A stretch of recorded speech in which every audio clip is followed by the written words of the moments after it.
For me, this is one of the standout cars here. I've been waiting a long time to see this particular car. This is the Ferrari 250 GT SWB short wheelbase Berlinetta Competizione, an iconic 250 model from the 1960s. This particular car, I believe, is the 49th car produced. It's chassis 2209 GT, an all-alloy body car, so the lightest variant, to which I believe there were only 42 cars. This car has been painted in many different colours throughout the course of its life. It was originally delivered in white, I believe, with green racing stripes, the competition colours of Madagascar. As you see it here in Bianco with the French tricolore stripe, is actually one of the liveries that it raced in period, and it looks absolutely beautiful.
This is perhaps the longest car I will see today, and a car that you don't really see much of, the McLaren Speedtail.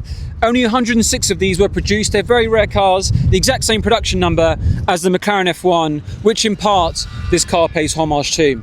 Like the F1, this is very fast in a straight line. In fact, it's the fastest McLaren to date, with its 250 mph top speed. Interestingly, this very car that you see here, XP2, a developmental prototype, was used in the final testing and has reached the top speed of 250 miles per hour more than 30 times. A very special car, and always super cool to see a prototype.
An unbelievable sight, the Koenigsegg CCR, the second production Koenigsegg, commanding attention on Sloane streets in this brilliant shade of Koenigsegg Racing Green. Only 15 of these cars were produced, this one being the only one in this colour. I'm going to do a feature on this car and a couple of other Koenigsegg's in a separate video that may already be online, and I'll go deeper into this particular model there, but wow, this is absolutely spectacular.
The eternally gorgeous 1961 Ferrari 250 GT short wheelbase California Spyder, to give it its full and proper name, penned by Sergio Scaglietti. This is one of 37 covered headlight examples.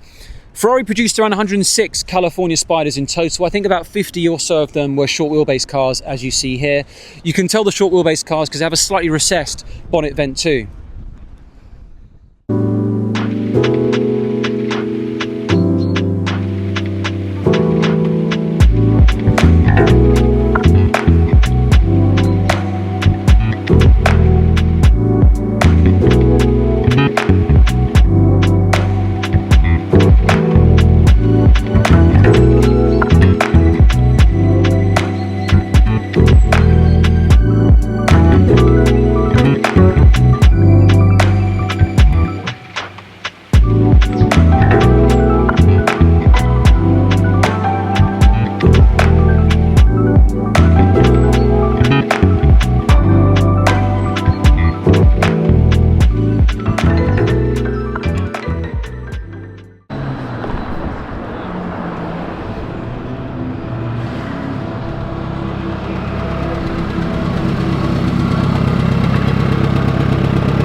A truly out of context sight, a Maserati MC12 GT1 race car just parked up on the street. It is absolutely epic. The story goes that in the mid-2000s, Maserati wanted to go racing in the GT1 class, but didn't have a suitable car in its current model lineup at the time. So it turned to Ferrari for some help. It's no secret that the MC12 shares its chassis and its engine with the mighty Ferrari Enzo. So a 6-litre V12 pushing around 600 brake horsepower here, if I'm not mistaken. I believe there are only around 10 or so MC12 GT1s like you see here. It is beyond epic.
Now this car is actually a non-functional model of the Gordon Murray Automotive Le Mans GTR.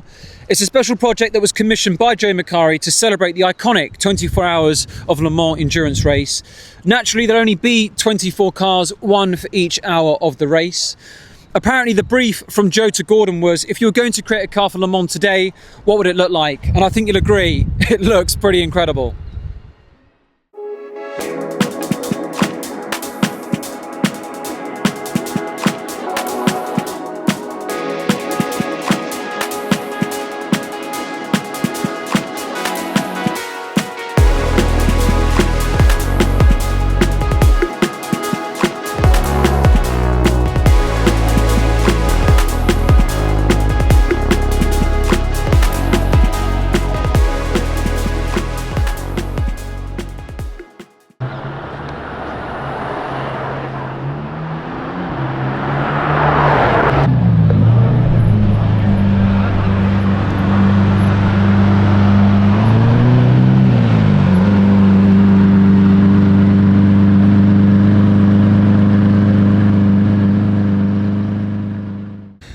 Well, here it is, the Niki Lauda GMA T50.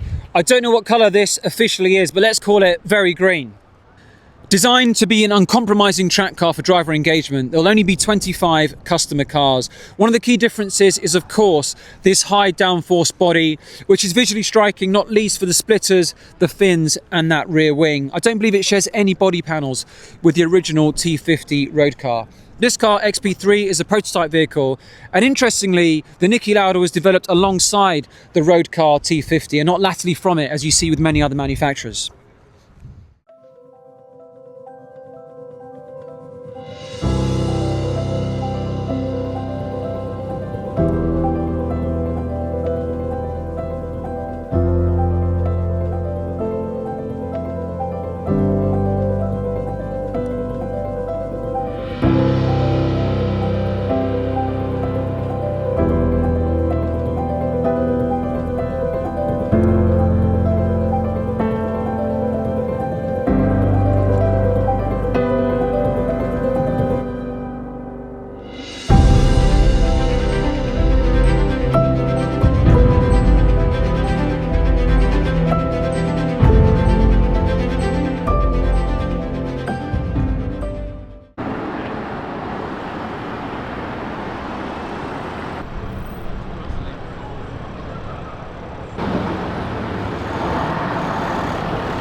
The GMA T50 road car, this is chassis 37 in green over tan, a very popular spec choice these days with the equally popular silver wheel option. It looks very tame next to the Niki Lauda, an incredible spec and car nonetheless.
The strength of Aston Martin's lineup in 2026 is something to be admired, and the Valhalla is right at the centre of that fame. This particular car is in a brilliant specification. It's like a silvery grey with flashes of what I think is podium green, Aston's racing colour. What a fabulous car this is, and a brilliant piece of design.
Now this 60 stunner really caught my eye, the Alfa Romeo 33 Stradale. However, this one is not an original that was handcrafted in Milan. This one was made in exotic Worcestershire by a company called Automotive Artisans. It is called the R33 Stradale. There'll only be 33 cars produced. It is exquisite in its details, and it has a very potent 4.2 litre Maserati V8 with around 380 horsepower. What a beautiful car this is.